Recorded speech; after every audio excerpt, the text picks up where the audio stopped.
help out the Dr.Wily channel by clicking the sponsor button below. This way you can financially support us and get some cool perks in the process.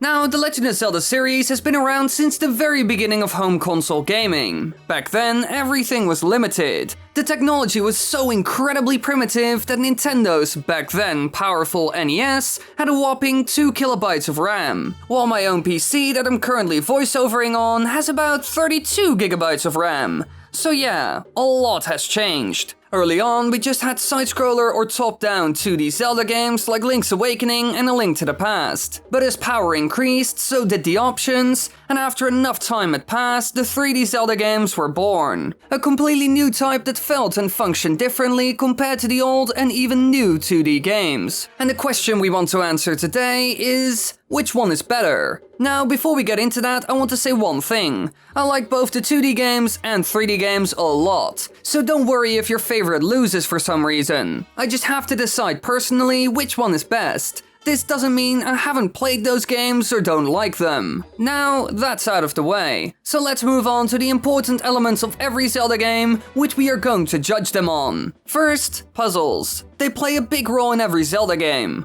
Second, combat. This is yet again seen in every title, and especially the bosses are important. Third, the dungeons. You need to clear tons of them in every title, so of course they matter. Now, we aren't going to judge them on their story, since that's often a mixed bag and varies a lot from person to person. Also, a lot of the older 2D games would have a disadvantage, because they were made in a time where they just couldn't do that much. So let's start with our first point. Here there's quite a big difference between the two because of the fact that you're in a 3D space all of a sudden. This opens the door to a lot of possibilities. However, they don't use it that much in the earlier 3D titles since it mostly came down to shooting eyes. However, later on in the series, this got better and better. So to get an idea of what the 3D games are capable of, we will look at some of the most well-known puzzles seen in them. First, we will look at one of my favorites that can also completely piss me off. The Guardian statues from Twilight Princess. Before entering the final forest area where the Master Sword is hidden, Wolf Link must howl Zelda's lullaby once again to activate 2 Guardian statues. These will ask Link to solve their puzzle in order to enter the true Sacred Grove. This is quite a tough puzzle and uses a top-down view, and what you need to do is get the statues in their place. But they move every time you move, and one even goes in the opposite direction. So it comes down to planning your movements so you can get them on their platforms at the exact same time. Quite a complicated puzzle even, and a real pain if you don't know what to do. However, it doesn't really use its ability of 3D space very well. The entire puzzle could also work in a 2D game like A Link Between Worlds, for example, so it sadly enough doesn't add a whole lot compared to the older 2D puzzles. And this actually goes for almost all the puzzles seen in 3D games. When it comes down to it,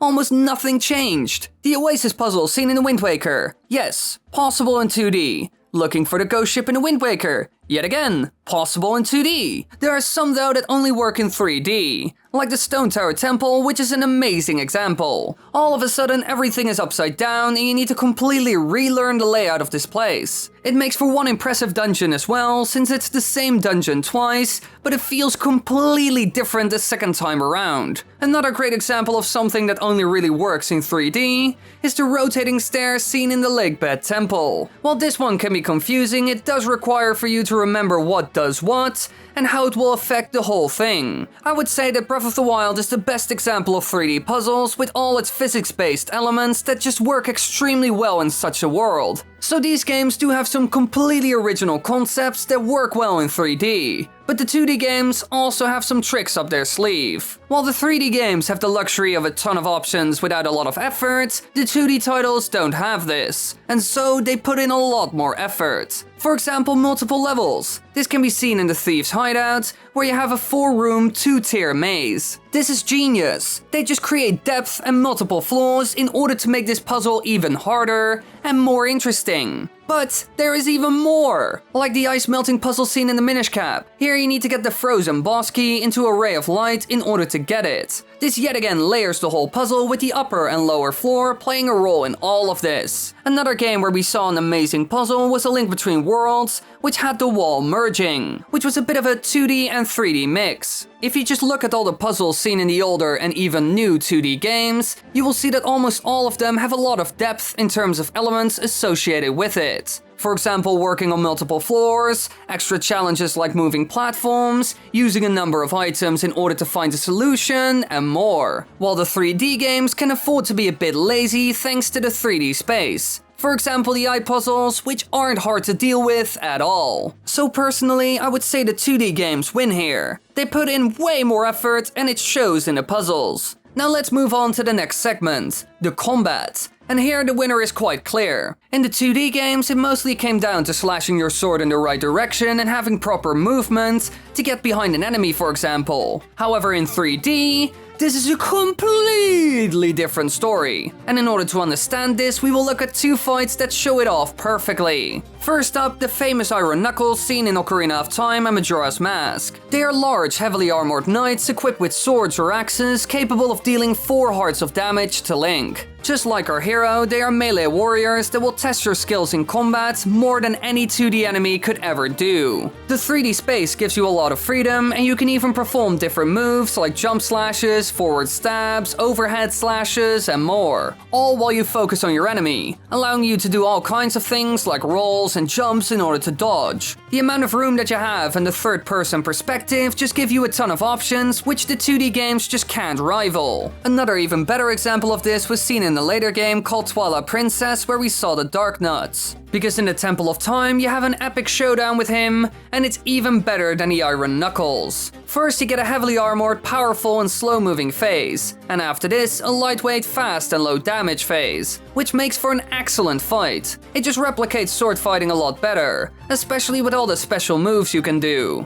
Even something like a bow feels more realistic than it does in 2D games, so it's a major improvement. While the C targeting makes sure that it all works well and doesn't get too tedious. And all of this is seen in all the enemies, mini-bosses, and even fully fledged bosses, making for a great experience. So here the winner is certainly the 3D games. I would even say it wins with a landslide victory. Now for our final point, the overall dungeon experience. Here it's going to be a tough one, because both do amazing things. I'm going to be honest here. It's really hard to determine which of the two is better. The 3D games have gems like the Stone Tower Temple with its crazy upside down mechanic, and the Earth Temple where you get a companion that you can also control. While 2D offers amazing dungeons like Skull Woods with its many paths and entrances, or the Fortress of Winds, which is effectively a 3-dimensional maze. Both types of games do some amazing things from time to time, but can also be terrible. While the 2D games certainly outperform the 3D ones in puzzles,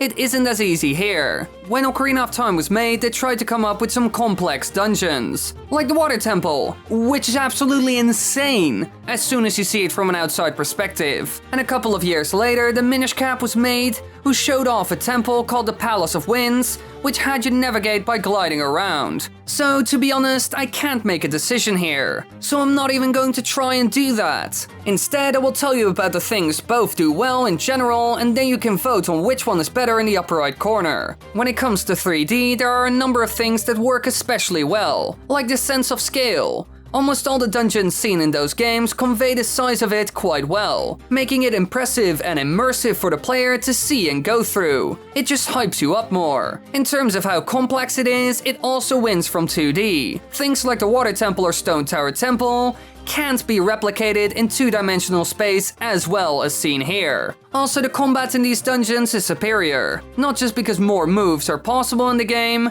but also the selection of enemies combined with each other in certain rooms works better. It isn't just slashing your sword a bit and that's it. However, 2D has more creative puzzles. A lot of different elements are used in those games to create complex puzzles that you would never expect. This even goes for the general layout of dungeons, like the 4-room, 2-tier maze seen in A Link to the Past, or the water section seen in the Minish Cap where you need to steer it by using the Gust Jar. So now it's up to you. Who will win this epic battle? For me personally, I would say 3D. I like good combat in my Zelda games, and a lot of it. So those games just work better for me. However, if you're a big fan of puzzles, then a title like Oracle of Ages or A Link to the Past fits a lot better. So go in the upper right corner and then we will see who really is the winner. Thanks for watching everybody, I hope you enjoyed. This voiceover didn't go that smoothly, so please show some sympathy by going into the comment section and saying something nice, liking this video, subscribing, watching more content. Consume!